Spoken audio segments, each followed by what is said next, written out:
Shabbat Shalom. So today I want to talk about what exactly is wrong with the golden calf. Because when I looked at it again, I thought a lot of the core elements actually seemed fine. So here's the basics of what happens in the story. Moses is away, he's up on the mountain talking to God, and the people take ownership of building connection to each other and with God. Seems pretty good to me. Aaron, the leader who's been appointed to lead in Moses' absence, he finds a way to channel that energy of the people into building a platform for God. That's what he claims he was doing, making a calf that could be an altar for God. The rich and the poor alike all donate gold to create a beautiful shared asset, a beautiful golden calf. They then have an amazing festival with burnt offerings and communion sacrifices, all sorts of fun things at the festival. The text literally says that they rose up to play at this festival. And as I imagine it, it sounds like a pretty fun sort of public art festival almost, a kind of Jewish and egalitarian artscape of sorts, but maybe with less humid weather and more goat sacrifice. So,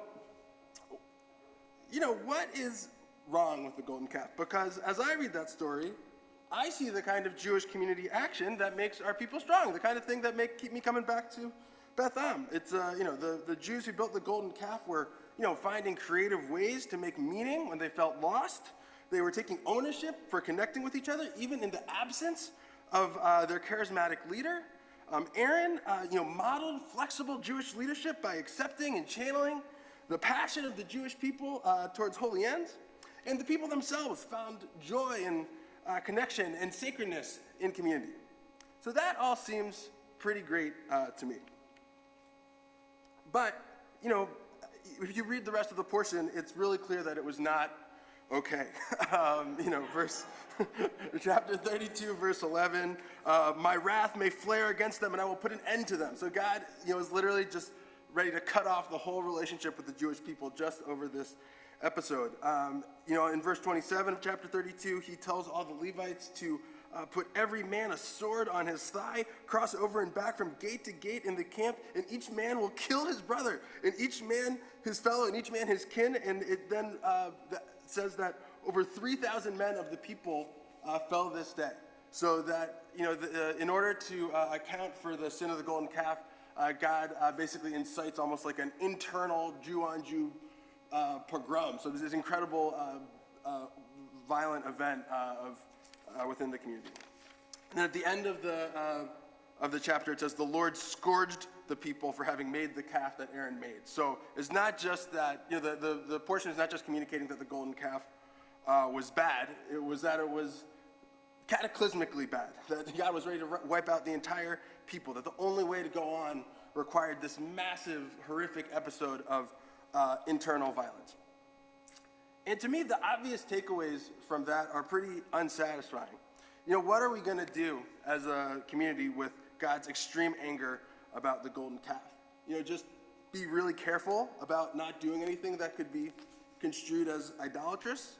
Sit around and do nothing when your leader is away and feeling alone and isolated? That doesn't seem very helpful for our community. We've been wandering in a desert of Zoom community for almost 2 years. Our senior rabbi is on sabbatical. Should we really not be trying to be like the Israelites who made the golden calf, the Israelites who were making meaning and taking ownership and finding joy and connection? Is that not, the kind of Jews we should be trying to be? So I think the problem with the golden calf has to do with the sin of dissociating our wealth from its origins. And I thought a little bit more about God's anger when I thought about what I might do if Aaron came knocking on my door and said, we're making a great amazing calf. Do you have any gold or silver we could contribute? And I looked in my kitchen cabinet and I found not a piece of gold, but a silver Kiddush cup. And it's something that my family owns. It was given to my grandfather, Julius, on May 25th, 1969.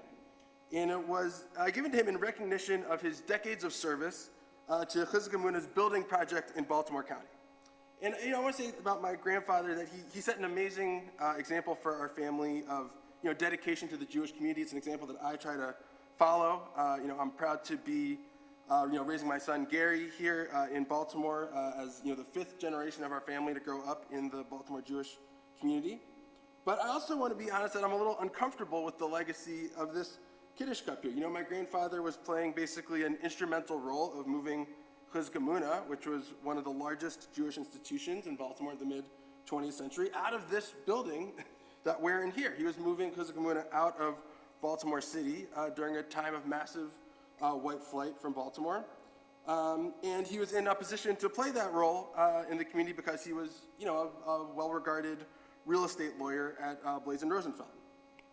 And, I haven't done all the archival work to know, exactly all the details of the business Blaise & Rosenfeld was doing in the 50s or 60s, or exactly the sources of, the communal Jewish wealth that my grandfather was helping steward as counsel to Chizuk. But, I know enough about, redlining and mid-20th century real estate practices to feel a little bit uncomfortable about what I might learn if I dug a little deeper. I know that our community had opportunities to build wealth when many of our neighbors didn't, that, black Baltimoreans were locked out of many wealth-building opportunities because of their race. And, while not all Jews are white, many Jews are, and we were able to take advantage. And that wealth gives our community power and privilege in the present that we need to deal with. So how are we going to steward that power? How are we going to use it? And what can the story of the golden calf tell us about how to avoid the sin of dissociating our wealth from its origins? I think it's really fitting that we read the story of the golden calf during Black History Month, because the story of the golden calf tells us that it's a sin to use wealth in a way that obscures how things got to be this way. When we are in possession of certain resources, we shouldn't just melt them down for a celebration in a way that ignores where those resources came from. So this Black History Month, I hope we'll all rededicate ourselves to the task of exploring the history, the hard history of how things came to be this way in the city and in our country. There's a lot of great examples of people doing this work all over Baltimore. Our neighbors down the street at Memorial Episcopal Church, they've undertaken a really inspiring effort to explore and address the roots of some of their congregation's assets. Just yesterday, the Baltimore Sun published long overdue editorial that began to account for the ways that the paper used certain tropes to grow readership in the 19th century and the early 20th century. And I don't want to equate any of the things that happened at a Memorial Episcopal or at the Sun to things that happened in the Jewish community. But just because many Jewish institutions are a little bit younger, it doesn't mean that we don't have the same sacred responsibility to understand and explore the roots of our wealth. We can't let lurking feelings of shame or guilt get in the way of the commitment to understanding this history. I think we need to bring sort of a joyful curiosity to the work of learning the roots of wealth, even when we might be learning something uncomfortable. To build on what Rabbi Tyler was saying this morning, we need to have that spirit of sitting with God, looking out, not just into the future, not just into the world we have today, but into our past, so that we can see our ancestors, see the people who came before us as full people, not cartoon heroes or cartoon villains, but people who were full people, complex people who made choices that affect us to this very day. So the moral of the golden calf isn't that lost people should sit passively and wait for Moses to come down from the mountain and tell them what to do. Rather, the moral of the golden calf is that when we feel lost, the most sacred thing we can do is work to understand how we got here. Shabbat Shalom.